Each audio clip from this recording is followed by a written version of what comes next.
नमस्कार, आदाब, सत श्री अकाल। मैं हूं देवेंद्र मिश्रा और आप देख रहे हैं डीएनए। धमतरी के सबसे पसंदीदा न्यूज़ चैनल में हम रोज़ लेकर आते हैं शहर से जुड़ी और आप सबको प्रभावित करने वाले मुद्दे, करते हैं उनकी एनालिसिस और बताते हैं खबरों के पीछे छिपी सच्चाई को।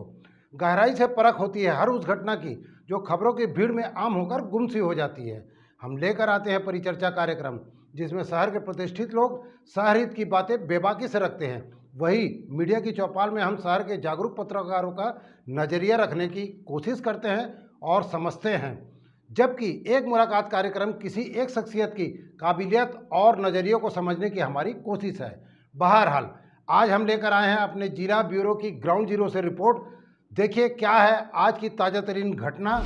मोदी सरकार के 7 साल पूरे होने पर एक तरफ बीजेपी जश्न मना रही है और सेवा सप्ताह के रूप में अनेक कार्यक्रम आयोजित किए जा रहे हैं, तो दूसरी ओर कांग्रेस पार्टी प्रधानमंत्री नरेंद्र मोदी के 7 साल के कार्यकाल को असफल बता रही है। मंगलवार को मोदी सरकार के संकल्प पत्र के प्रमुख वादों के संदर्भ में जिला कांग्रेस कमेटी ने पत्रकार वार्ता रखी थी, जहां पर देश के प्रधानमंत्री नरेंद्र मोदी के 7 वर्ष के कार्य को पूरी तरह असफल बताते हुए जिला कांग्रेस कमेटी ने कहा कि 7 सालों तक देश में कोई विकास कार्य नहीं हुआ है, बल्कि कोरोना महामारी के समय लोगों को मौत के मुंह में धकेल दिया। केंद्र सरकार की ओर से राज्यों को कोई सुविधाएं नहीं दी गई। संकल्प पत्र के प्रमुख वादों की असलियत के संदर्भ में कांग्रेस के नेताओं ने विस्तृत से जानकारी दी। मोदी सरकार का 7 वर्ष का कार्यकाल सुपर फ्लॉप रहा है। मोदी सरकार ने इन 7 सालों में नोटबंदी की। नोटबंदी का विवेकपूर्ण निर्णय लेने से देश की अर्थव्यवस्था पूरी चौपट हो गई। जीएसटी लगाई। जीएसटी लगाने का उनको तौर तरीका अंदाज नहीं था कि कैसे लगाना है, और सैकड़ों उसमें चेंजेस करने के बाद भी आज तक जीएसटी का कोई स्थिति बरोबर नहीं हुई है। उद्योग धंधे, कल कारखाने बंद हो गए। मतलब बहुत ज़्यादा लोग इस जीएसटी के आने के बाद संस्था से बेरोजगार हो गए, जिससे देश की अर्थव्यवस्था पर विपरीत असर पड़ा। निजीकरण को बढ़ावा दिया गया है। एक बार राहुल जी ने कहा था हम दो हमारे दो, ये पूरा हमारे देश पे लागू हो रहा है। 2 उद्योगपति पूरे देश को खोखला कर रहे हैं। देने से निजीकरण को पूरा बढ़ावा देने से सरकारी संस्थान नीलाम हो रही है। नौकरी के अवसर समाप्त हो रहे हैं। बेरोजगारी बढ़ रही है। Airport, railway, bank, LIC, port को निजी हाथों में देने से अवैध कारोबार बढ़ने एवं देश की सुरक्षा पर प्रतिकूल असर पड़ रहा है। सीधे तौर पर सरकारी नियंत्रण समाप्त हो जाएगा। देश की सीमा का सुरक्षा करने में नाकाम साबित हुआ है। चीन भारत के अंदर घुसकर कब्जा किया, ये देखते रह गए। हमारा पड़ोसी देश नेपाल भी हमसे दूर चला गया। इस प्रकार इनका विदेश नीति भी असफल रही। देश में महंगाई बढ़ी। इन 7 वर्षों में सभी आवश्यक वस्तुओं के दर में बेतहाशा वृद्धि हुई। दैनिक आवश्यकता की वस्तु से लेकर डीजल, पेट्रोल, खाद्य सामग्री के दाम इन 7 वर्षों में 1 से 1.5 गुना बढ़ा। इसके अनुपात में आम आदमी की आय नहीं बढ़ी, जिससे गरीबी बढ़ी। किसानों के आय को दोगुना बढ़ोतरी की बात झूठी साबित हुई। जी, सबसे पहले मैं बोलना चाहूँगा कि नरेंद्र मोदी की जो सरकार है वो 7 वर्षों में पूरी तरीके से फेल है। मोदी सरकार सिर्फ जुमलों और झूठ बोलने वाली सरकार है। इसे मैं आपको बताना चाहूँगा। मोदी सरकार ने पहले जब चुनाव लड़े तो उन्होंने कहा था, हर व्यक्ति से वादा किया था कि 15-15 लाख रुपए खाते में आएंगे। देश का जो पैसा है जो काले धन के रूप में बाहर है, वो काला धन को हम यहाँ लाएंगे।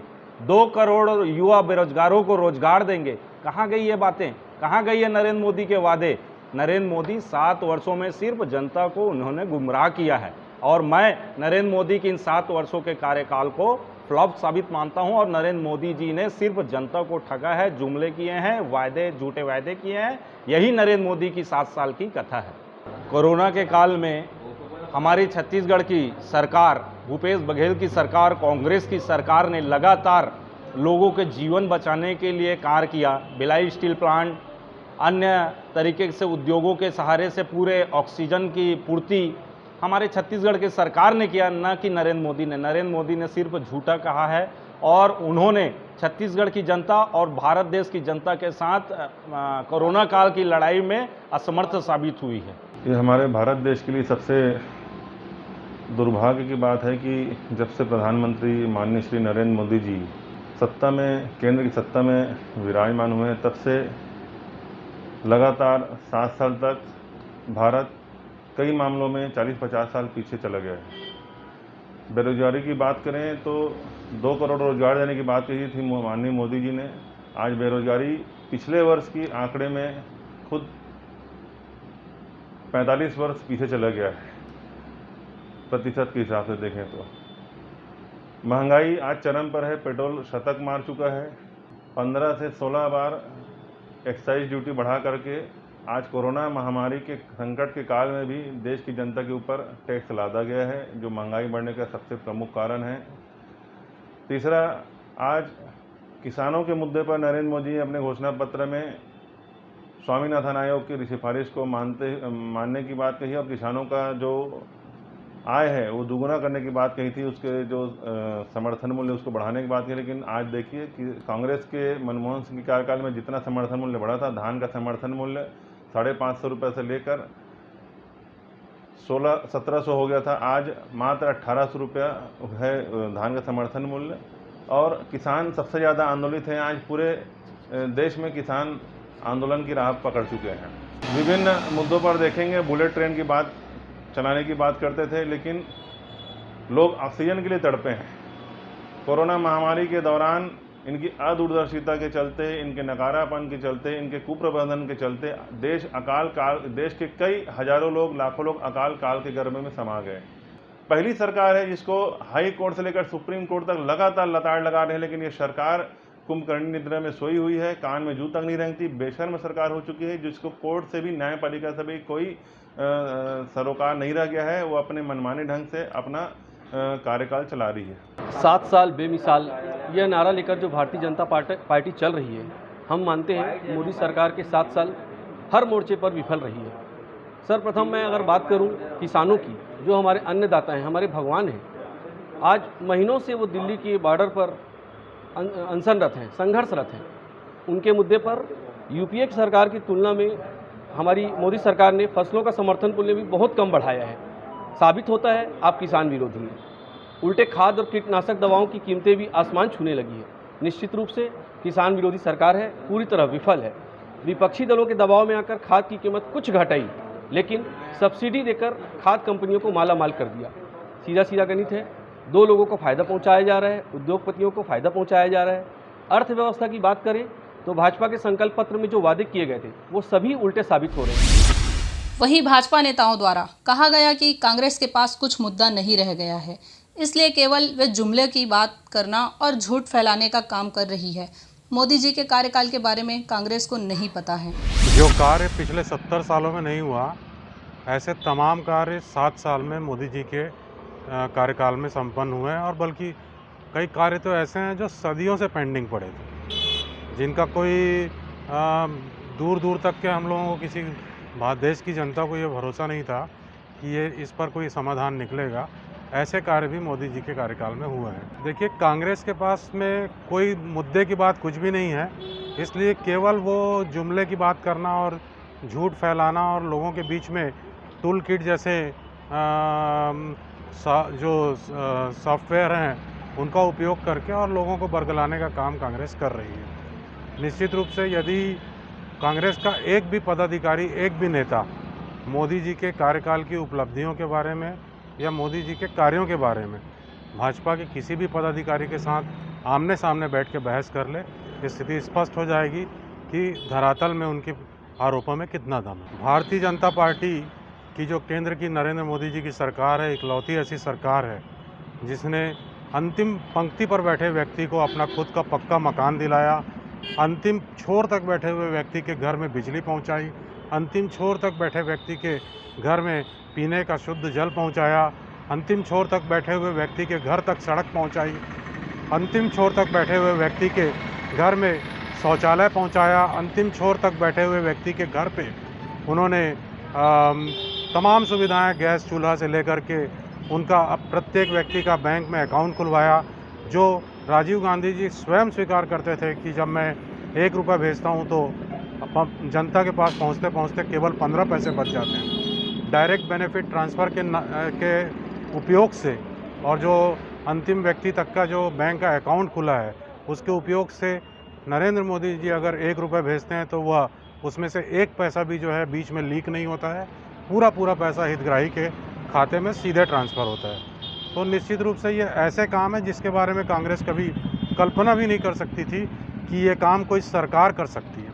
जब से यशस्वी प्रधानमंत्री नरेंद्र मोदी जी के हाथों में आया है, भारत ही नहीं पूरे विश्व स्तर पर भारत की एक पहचान बनी है, एक अलग सी छवि बनी है।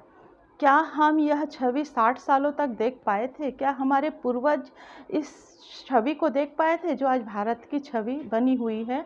तो कांग्रेस का यह इल्ज़ाम लगाना सरासर बेबुनियाद है, क्योंकि जिन कार्यों को वो 60 सालों तक नहीं कर पाए, उन बड़े बड़े कार्यों को मोदी जी हाथों हाथ कर रहे हैं। चाहे वो कश्मीर के मुद्दे पर 35A का हटाना, 370 का ये करना, लागू करना, और सर्जिकल स्ट्राइक जैसे बड़े काम करना, नोटबंदी को लेकर मोदी जी ने जो सराहनीय पहल किए हैं, ये तो बहुत बड़ी हिम्मत की बात होती है। अगर कांग्रेस वोट की राजनीति नहीं करती तो नोटबंदी वाली जो काम है ये कांग्रेस सरकार के रहते हो जाता, क्योंकि ऐसे ब्लैक मार्केटिंग हो रहा था, नोटों का जाली नोट आ रहे थे भारत में, और खजाने में इतने माने लोगों के घरों में इतने नोट भरे हुए थे, इतने दौलत भरी हुई थी, जो कि आज बाहर निकली है और देश के उज्जवल भविष्य के लिए, देश को विकासशील बनाने के लिए उन पैसों का इस्तेमाल किया जा रहा है। देखिए, हमने इससे पहले देखा है कि एक मौनी बाबा भी थे इस भारत में, जिनका रिमोट कंट्रोल उस विदेशी हमारी बहन सोनिया गांधी के हाथों में थी। तो हमें तो यह गर्व है कि कम से कम हमारा जो प्रधानमंत्री जी है वो रिमोट कंट्रोल वाली सरकार नहीं है, उनके पास सारे विषय हैं, सारे विषय के वो ज्ञाता हैं। आप कहीं से भी आकाश से लेकर पाताल तक कोई भी क्वेश्चन कीजिए, वो जवाब देने के लिए यथासंभव तत्पर रहते हैं और देते भी हैं। सबका शंका का समाधान वो कर पाते हैं। तो ऐसे में जुमलेबाजी का सरकार कहना बहुत ही गलत है, क्योंकि मौनी बाबा का होना और प्रधानमंत्री ना रहते हुए भी सोनिया गांधी का राज्य चलाना, देश को चलाना, यह हमारे लिए एक विडंबना थी। मोदी के 7 वर्ष कार्यकाल में जो 60 साल में नहीं हुआ वो आज हो रहा है, लेकिन कांग्रेस की आदत रहती है कि वो हमेशा भाजपा की बुराइयां करते हैं, या कोई भी इंसान बैठता है उनकी वो बुराइयां करने में कहीं नहीं छोड़ते हैं। मंडी समाप्त कर दिया, ये कहा जाता है, मंडी समाप्त नहीं किया गया। मंडी को एक अच्छे हाथों में उन्होंने दिया है, जिस तरह से वो उसका अस्तित्व थोड़ा बड़ा हो सके। जिस प्रकार से वो कहता है कि व्यवसाय को बड़े बड़े रोजगार लोगों को, बड़े बड़े बिजनेसमैन को दे दिया, ऐसा नहीं है। बिजनेसमैन को दे के वो रोज़गार दिया है, लोगों को रोज़गार बढ़ाया है। आज हर क्षेत्र में देखो कितना बड़ा बड़ा रोज़गार बन गया है। आज भारत पिछड़ा नहीं है, आज भारत सबसे आगे चल रहा है। तो उन्होंने नौकरी भी दी है, रोज़गार भी बढ़ाया है, गरीबी भी दूर करी है, 3 तलाक भी दिया है, कश्मीर को स्वतंत्र किया है, 370 की धारा खा किया है। ऐसी बहुत सारी चीज़ें हैं जिन्होंने मोदी के साथ साथ कार्यकाल में हुआ है, और आगे 3 साल में बहुत बड़ी बड़ी उपलब्धियां आपको देखने को मिलेगी। कोरोना काल का भारत के लिए एक विषाप और महामारी बीमारी बन के आई थी। इस बीमारी को निजात करने के लिए आज देखिए, भारत के प्रधानमंत्री आदरणीय नरेंद्र मोदी ने वैक्सीन तैयार किया। वो वैक्सीन इतना कारगर हुआ कि इज़राइल, इटली, हर जगह वो वैक्सीन जा रही है। आज विदेश में हमारे वैक्सीन की महत्व है, और हम सबको वैक्सीन लग रहा है, जिसमें हमारी मृत्यु दर बहुत कम हो रही है। तो ये था शहर में घटने वाली खबरों का लेखा जोखा। हम लेकर आते रहेंगे अलहदा तरीके से हर उस घटना को, और एनालिसिस करते रहेंगे खबरों को। आप बने रहिए हमारे साथ डीएनए न्यूज़ पर। विदा लेने से पहले हम इतना ही कहना चाहेंगे कि आप सभी के सहयोग, समर्थन और सलाह से डीएनए धमतरी का सबसे विश्वसनीय और लोकप्रिय चैनल बन चुका है। हमें उम्मीद है कि हमारा ये विश्वास हमेशा बना रहेगा, क्योंकि ये आपका अपना चैनल है। जाते जाते हम ये बात जरूर कहना चाहेंगे कि कोरोना का खतरा अभी टला नहीं है, इसलिए आप सतर्क रहें, बचाव के उपायों को आत्मसात करते रहें, मास्क, सोशल डिस्टेंसिंग और सैनिटाइजर का उपयोग करते रहें। एक अहम बात, कोरोना अब ज़्यादा ताकतवर बनकर नए स्ट्रेन के रूप में हमला करने की फिराक में है, इसलिए कोई भी चूक आपके और आपके परिवार के लिए महंगी पड़ सकती है। इसलिए आप अपने परिवार का ख्याल रखिए और समाज को सुरक्षित रखने में योगदान दीजिए। जय हिंद, जय छत्तीसगढ़, जय धमतरी।